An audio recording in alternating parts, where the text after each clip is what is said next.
How Banks Create Money Out of Thin Air. Kalinda Rose Stevenson, Ph.D., NoMoneyLimits.com. The greatest limit to money is the belief that money is limited. How banks create money. Bankers know how to create money out of thin air. In fact, banks are money factories. You might think that banks are in business to provide services such as banking accounts and loans to their customers. It's true that banks provide essential financial services. However, the reason that the banks provide such services is that the banks exist to create money. As money factories, banks need money to use as raw material to create more money. Where does this money come from? It comes from customer deposits. In other words, it comes from the money you and I deposit into the bank. Notice very carefully, banks create money. It's not simply that banks earn profits when they provide bank services and loans. Banks actually create new money that did not exist before. Here is an example of how banks create money. You deposit $100,000 into a one-year certificate of deposit at 5% interest. The bank now can use your money to create loans. The Federal Reserve sets the reserve rate for the bank from 3 to 10%. A 3% reserve rate means that the bank must keep 3% of the $100,000 on reserve and can loan the remaining 97%. 3% of $100,000 is $3,000. 97% of $100,000 is $97,000, which means the bank can make a $97,000 loan. A 10% reserve rate means that the bank must keep 10% of the $100,000 on reserve and can loan the remaining 90%. 90% of $100,000 is $90,000, which the bank can loan. For our example, let's assume that the reserve rate is 10%. This allows the bank to loan $90,000 of your $100,000 deposit. So the bank makes loan number 1. The bank loans $90,000 and keeps $10,000 on reserve. This is the critical point where the bank creates money out of thin air. According to the bank's balance sheet, the $90,000 loan to the borrower is also a $90,000 asset for the bank. By its own brand of money magic, the bank has created $90,000 out of thin air.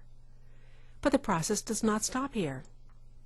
Since the bank now has an asset of $90,000, it can make another loan based on this asset. Since the same Federal Reserve rules apply, the bank must keep 10% of this asset on reserve. This means it can loan only 90% of the $90,000, which is $81,000. This means that loan number 2 is $81,000. Do you see how this works? By creating another loan, the bank has created another asset. The $81,000 loan to the borrower becomes an $81,000 asset for the bank. Once again, the bank creates money out of thin air. And since the bank now has an additional $81,000 asset, it can make another loan. Once again, the bank must keep 10% of this asset on reserve. This means it can loan 90% of the $81,000 asset, which is $72,900. So loan number 3 is $72,900. Federal Reserve rules allow the bank to make 5 to 6 loans based on the original $100,000 deposit. Each loan creates an additional asset. We'll stop at 3 loans, review the process, and add up how much money the bank has created. You deposit $100,000 into a CD. The bank creates 3 loans based on the original $100,000 deposit. Loan 1 is $90,000, which also becomes asset number 1. Loan 2 is $81,000, which becomes asset number 2. Loan 3 is $72,900, which becomes asset number 3. When you add up these assets, the total is $243,900 in assets for the bank. This is $243,900 in new money. When you cash out your CD, you get your $100,000 deposit back, in addition to the 5% interest, which is $5,000. Meanwhile, the bank has created $243,900 of new money. If the numbers are confusing, go over them again until you see how magical this process is. This is how banks create money.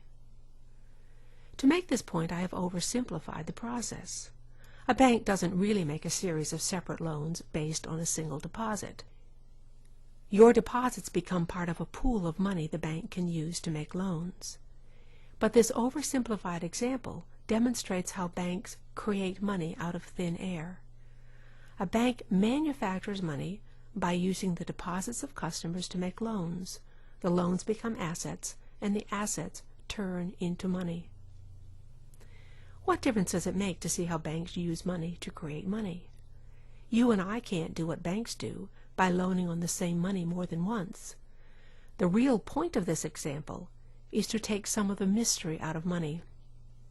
The process a bank uses to create money demonstrates that money is not a commodity in limited supply, where there is only so much to go around. Money is not equivalent to currency.